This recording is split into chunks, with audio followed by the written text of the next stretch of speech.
Guys, hope all of you are doing well today. In this video, we're going to be taking a look at multiplying fractions. And if you watched my addition and subtraction video before this, you will find this video much more easier, I would say, because it's basically, we're going to put everything we learned in the last few videos here again, like what we did with addition and subtraction. So let's get to it, and this will be pretty easy. So the first step in any multiplying fraction problem, you multiply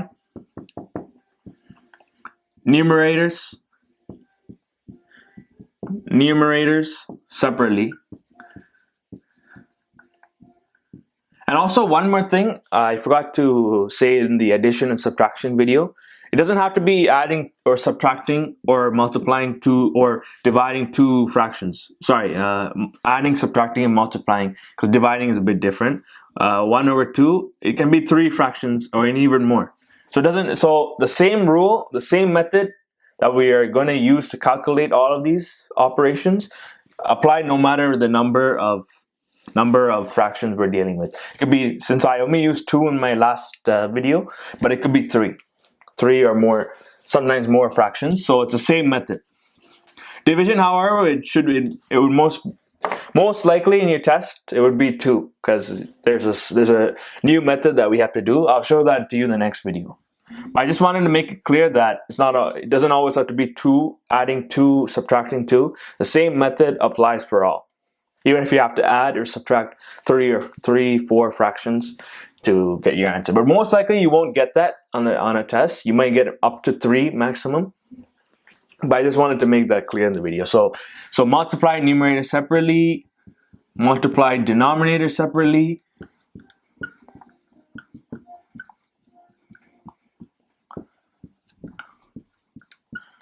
multiply numerator separately, and then simplify.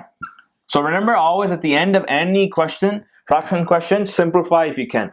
And if you haven't already seen my simplifying video, I'll leave it in the description below, and a card will come up in the right, so you guys can check it out later. So, and here we don't have to worry about the same denominator, different denominator scenario, because it works for all. This is a universal thing for multiplying only. So 3 over 4, well, let's do it just to show you guys is what I mean. So same denominator, 3 times 4 times, instead of 3 by 4, we'll use, doesn't matter, but I just wanted to make it easy for you guys.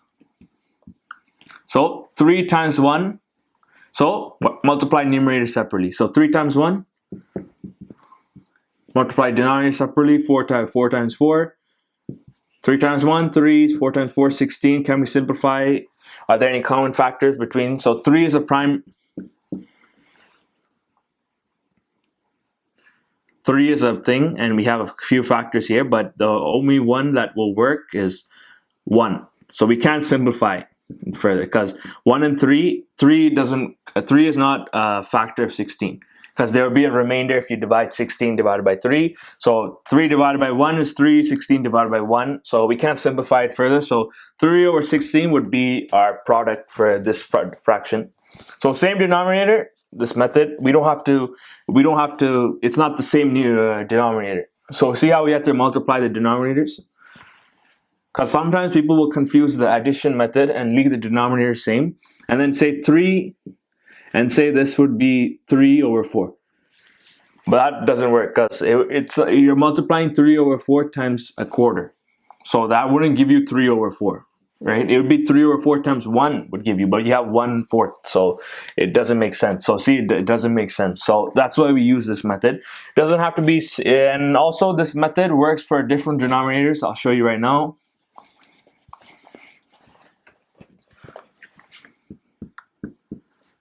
Times 1 over 6, 1 times 1,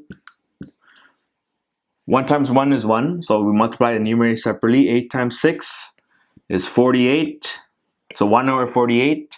Can we simplify this further? The only common factor would be 1 for both of these, unfortunately, so 1 divided by 1, 48, so 1 over 48. So no matter what, different denominators, same denominator for multiplying fractions,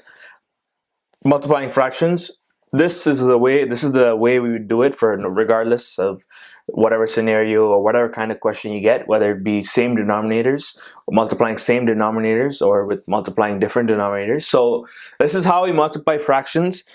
Thank you very much for taking the time to watch this video. In the next video, we'll be taking a look at dividing fractions, and that's pretty different from what we've seen so far, because now we're going to look at reciprocals and all that. So let's get to the next video. Thanks once again for watching this video. Let's go to the next one. Thank you.